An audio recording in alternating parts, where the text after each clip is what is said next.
বালা কাদিরিনা আলা আন নুসাব্বিয়া বানানা। এই বানানা অর্থ আঙ্গুলের অগ্রভাগ। আঙ্গুলের অগ্রভাগে যেই দাগগুলো ছিল, ঠিক যারটা যেটা ছিল দুনিয়াতে থাকাকালীন, কিয়ামতের ময়দানে উঠাইবার সময় ওই ফিঙ্গার মিলাইয়া যদি এখানে ফিঙ্গার দিয়া রাখো, হাসরের মাঠে ফিঙ্গার দিল, এক ফিঙ্গার আসবে। বালা কাদিরিনা আলা আন নুসাব্বিয়া বানানা।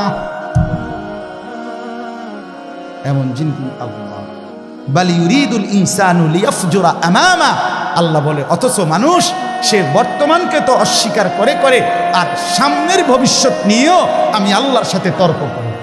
কি করে? ইয়াসআলু আইয়ানা ইয়াউমুল কিয়ামা। অহংকার আর নাফরমানি করতে করতে হুজুরদেরকে, আলেমদেরকে, দিনদারদেরকে ব্যঙ্গ করে জিজ্ঞেস করে, কি কোন দিন হইব কিয়ামত? কয় না দি কোন দিন হইব?